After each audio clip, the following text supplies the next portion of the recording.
Bonjour à toutes et tous, j'espère que vous allez bien en ce fameux mardi noir pour ceux qui sont en France. Mais bon, pas d'inquiétude, DevCafé ne tiendra pas le piquet de grève aujourd'hui car comme à notre habitude, on va voir ensemble les infos qu'il faut retenir de ces dernières heures.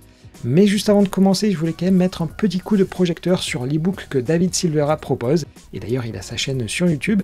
Et son ebook, il s'appelle « Comment créer une appli mobile à succès ». Alors en tant que tel, son livre il est gratuit, mais il vous invite à faire un don pour la collecte organisée par WeMoms et qui ira directement à la Fondation des femmes, car pour rappel, demain ce sera la journée internationale des droits des femmes.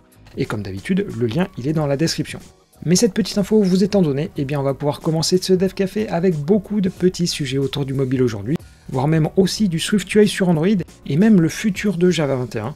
Allez, j'espère que ça vous plaira, et on est parti pour ce nouveau DevCafé.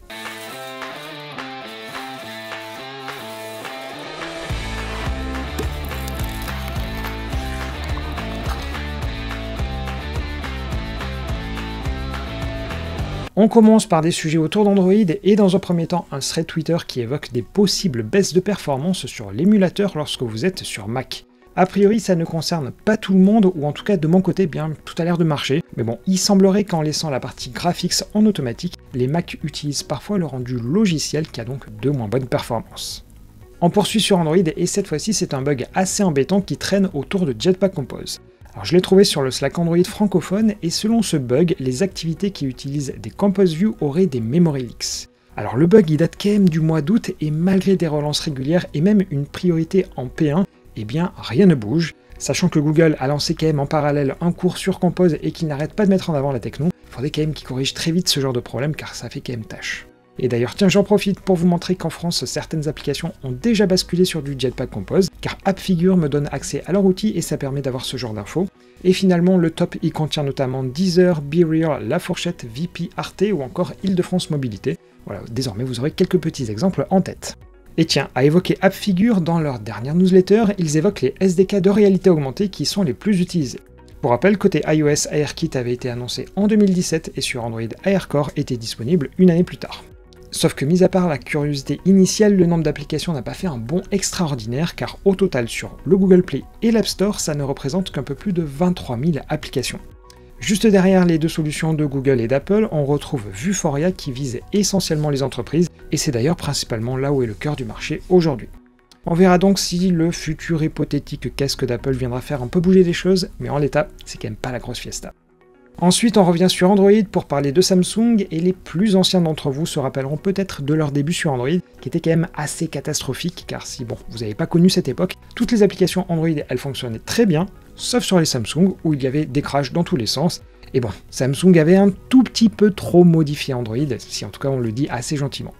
Et a priori, ça ne leur a pas servi de leçon, car sur la partie Bluetooth, eh bien, ils font un peu cavalier seul. Bon, j'exagère quand même un tout petit peu car le nombre de codecs en Bluetooth c'est assez compliqué, mais d'une manière générale, les nouveaux Galaxy S23, ils embarquent le Samsung Seamless Codec qu'ils utilisent notamment sur leurs écouteurs avec une définition en 24 bits et des débits qui peuvent aller jusqu'à un peu plus de 2300 kbps par seconde. Mais bon, ce codec, il ne marche que sur les écouteurs Samsung et l'aptX qui est relativement répandu, il est absolument pas présent. Sauf que ce fameux aptX, c'est une techno de Qualcomm, et que sur les anciens Galaxy S, Samsung faisait un savant mélange entre les processeurs de Qualcomm et aussi ceux de Samsung. On pouvait donc imaginer que pour éviter de payer les royalties, ils les mettaient nulle part. Sauf que sur les Galaxy S23, il n'y a plus que du Qualcomm, et aucun codec aptX est supporté. Donc finalement, pas bravo à Samsung qui fait ça pour économiser uniquement quelques petits centimes, et qui montre hélas encore une fois qu'être leader, c'est pas forcément une bonne chose. Et allez, juste avant les actus en bref, ça faisait un petit moment que je vous avais plus parlé de .NET MAUI, la techno qui est censée remplacer Xamarin. Bon, oui, je dis quand même bien censé, car en l'état, si je faisais une comparaison, c'est plutôt une tortue qu'un lièvre. Mais bon, quoi qu'il en soit, le Community Toolkit continue de suivre son petit bonhomme de chemin en ajoutant des extensions ou des vues qui ne sont pas nécessairement fournies par Microsoft. Et la version 5 est sortie la semaine dernière avec le retour du Semantic Order View qui aide à réordonner les éléments donnés aux liseuses d'écran pour l'accessibilité, les fameux sémantiques. Et bon ensuite, le changelog il est un peu long, mais en réalité ce sont principalement des améliorations comme la police pour les snack bars qui peut piocher dans les fonds awesome, ou encore quelques breaking changes, mais rien de passionnant au final. Et bon, avant de refermer cette petite page, toujours sur l'aspect cross-platform côté Unix cette fois-ci, on se rapproche de la sortie de la version 7 avec une première release candidate qui est sortie la semaine dernière. Voilà, on va pas encore poursuivre avec les nouveautés Apple car on fait un petit détour par les actus en bref du jour.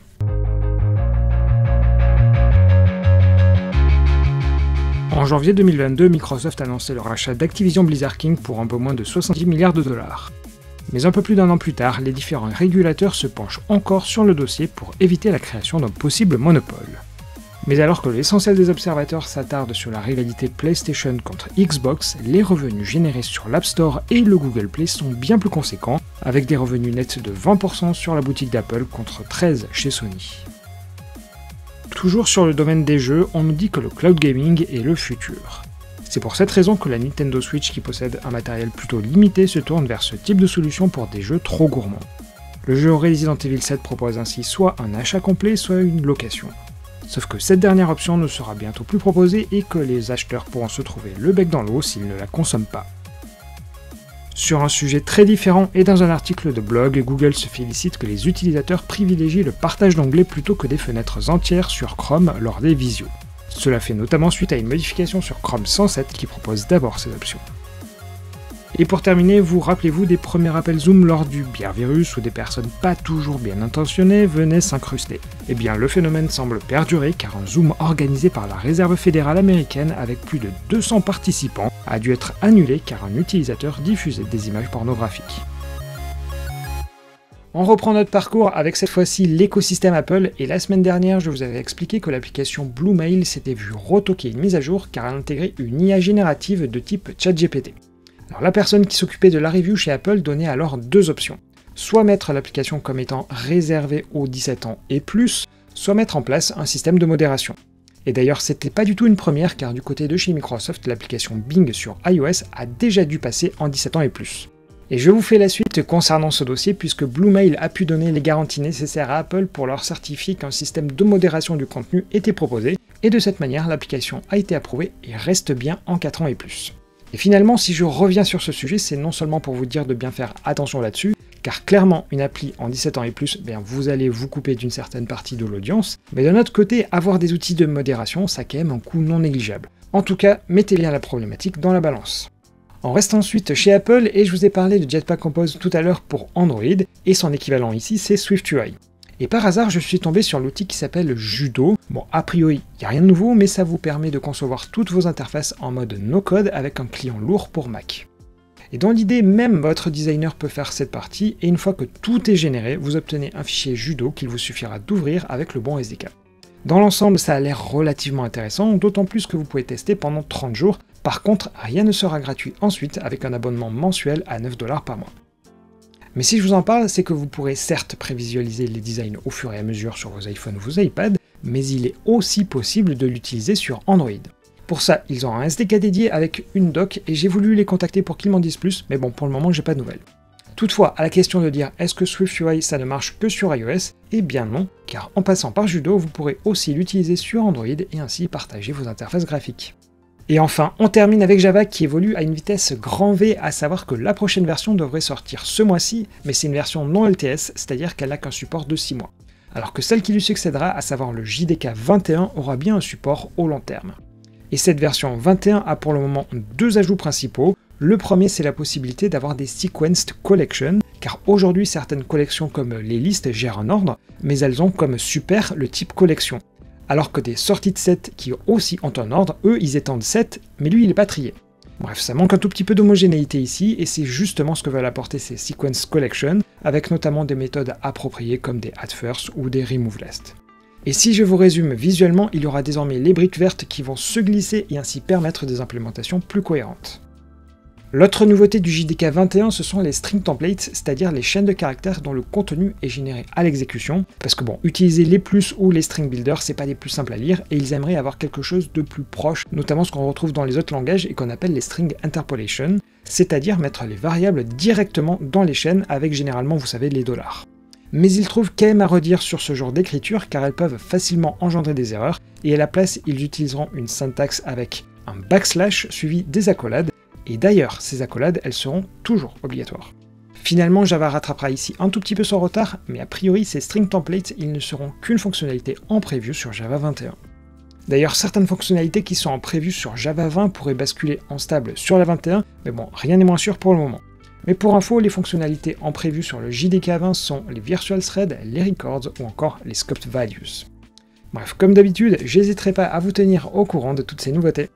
Et voilà, c'est tout pour cet épisode de Dev Café, et d'ailleurs on devrait bientôt franchir le 150e numéro. En tout cas, si ça vous a plu, n'hésitez pas à faire le petit pouce en l'air et à partager la vidéo. Et d'ailleurs, n'hésitez pas aussi à regarder dans la partie short de la chaîne, car désormais chaque jour je vous dis ce qui a marqué l'actualité. Hier par exemple, c'était le tout premier téléphone portable, et aujourd'hui c'est la création de RIM, c'est-à-dire la marque qui est derrière BlackBerry. Allez, sur ce, je vous souhaite à toutes et tous une très belle journée, et bien rendez-vous comme d'habitude dès demain, même heure et même endroit.